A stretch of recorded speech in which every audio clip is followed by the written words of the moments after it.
Welcome to our channel. Today we how to register with Adobe Acrobat for PDF workflow automation. Detailed guide step by step clearly. Begin by opening your web browser and navigating to the Adobe Acrobat website. On the home page, find and click on the Sign In button located at the top right corner. If you already have an Adobe ID, enter your email and password, then click Sign In. If you do not have an Adobe ID, locate and click on Get Adobe. After completing the form, review Adobe's terms and conditions, then check the box to accept. Click Sign Up to create your Adobe ID.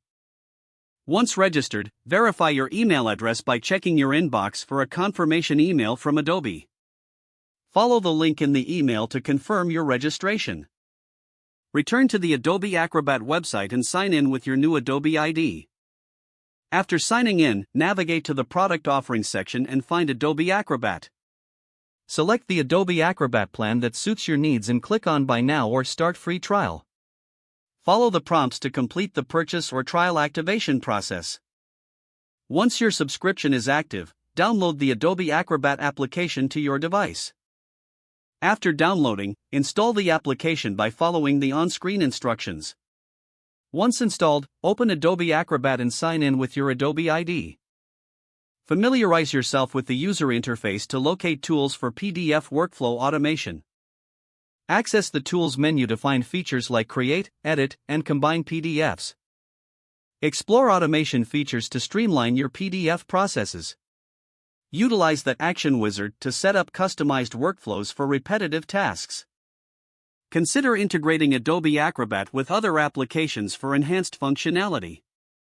Regularly check for updates to ensure you have the latest features and security improvements. Now you are ready to automate your PDF workflows with Adobe Acrobat. If the page does not load, refresh the browser or try again in a private or incognito window. Make sure you are using the correct email address, then retype it carefully to avoid small typos. If your password is not accepted, use the Reset option and create a new strong password you can remember. Check your spam folder for verification or security emails, then complete any requested confirmation steps. Enable two-factor authentication if available to improve account security and reduce unauthorized access risk. After signing in, review your profile details so your contact information and settings are accurate and current. If you see an error message, note it down and try again after restarting your device and internet connection. Log out when you finish, especially on shared devices, to keep your account and payment information secure. Don't forget to like this video and subscribe to our channel for more step-by-step tech guides.